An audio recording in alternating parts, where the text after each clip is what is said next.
अस्सलाम वालेकुम dear viewers, आज की वीडियो में हम लोग इस ट्रैक को देखेंगे।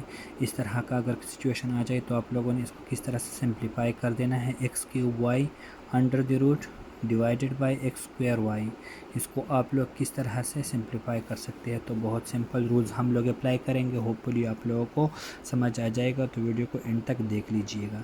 मैं यहाँ पे इक्वल टू कर लिख रहा हूँ और यहाँ पे मैं एक्स क्यूब y लिख देता हूँ और अंडर रूट की जगह मैं रिप्लेस कर रहा हूँ होल 1/2 पे। अंडर रूट की जगह आप लोग 1/2 लिख सकते हैं divided by X square Y, इस तरह से मैं लिख सकता हूँ। अब दूसरी स्टेप में हम लोग क्या करेंगे, ये 1/2 यहाँ पे इसमें मल्टीप्लिकेशन में लिखेंगे। तो यहाँ जो पावर होगा वो उसके साथ यहाँ पे मल्टीप्लिकेशन में चला जाएगा। यहाँ पे पावर 1 है, यहाँ पे पावर 3 है। यहाँ मैं लिख रहा हूँ एक्स क्यूब मल्टीप्लाई 1/2, डॉट में लिख रहा हूँ, डॉट मल्टीप्लिकेशन के लिए यूज़ होता है। y 1 मल्टीप्लाई 1/2, इस तरह से हम लोग कर सकते हैं। डिवाइडेड बाय ये एक्स स्क्वायर वाई अपनी जगह पे आ जाएगा। यहाँ से ये मेरे साथ क्या आ जाएगा, x 3/2 y 1/2, इस तरह से आ जाता है।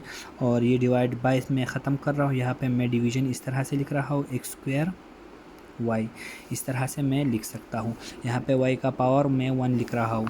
अभी आप लोगों ने क्वोशंट रूल पढ़ा होगा, उसमें क्या होता है, a की power m divide by a की पावर n।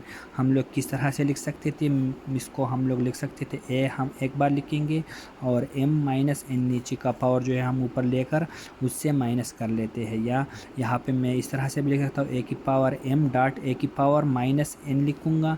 फिर यहाँ पे हम लोग एक बेस लेंगे और यहाँ से m माइनस n लिखेंगे। तो इस तरह से मैं कर सकता हूँ।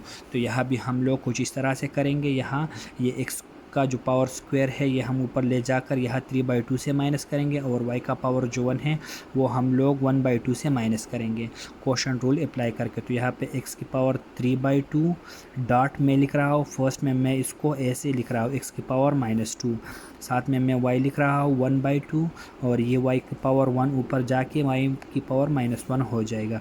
अब मैं इनसे एक बेस लूँगा x की पावर 3/2 और इन दोनों को सम अप करूँगा तो यहाँ पे माइनस है तो ये -2 हो जाएगा। साथ में मैं डॉट लिख रहा हूँ, y में एक बेस ले रहा हूँ 1/2 -1, इस तरह से मैं इसको लिख सकता हूँ।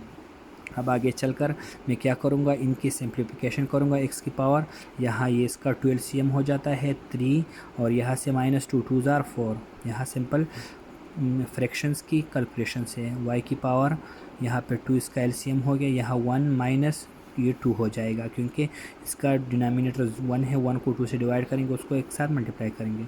यहाँ से मेरे साथ वैल्यू क्या आ जाती है, x की पावर -1/2 आ जाती है, साथ में यहाँ पे y की पावर -1/2 आ जाती है। अब इन पे क्वोशंट रूल हम लोग अप्लाई करेंगे। पहले मैं इसको इस तरह से लिख रहा था एक्स वाई और दोनों का पावर सेम है तो मैं -1/2 ऐसे लिख सकता हूँ। अब फर्दर हम लोग इसको किस तरह से लिख सकते हैं, 1/(x) y की पावर 1/2 लिख सकते हैं। और अगर हम लोग इसको अंडर रूट के फॉर्म में लिखना चाहे तो ये फर्दर हमारे साथ किस तरह से आ जाता है, 1/(x(y) अंडर द रूट। तो इनका सिंप्लीफिकेशन कुछ इस तरह से है। बहुत इजी तरीके से आप लोग इस ट्रिक को यूज़ करके इसको सॉल्व कर सकते हैं। शुक्रिया।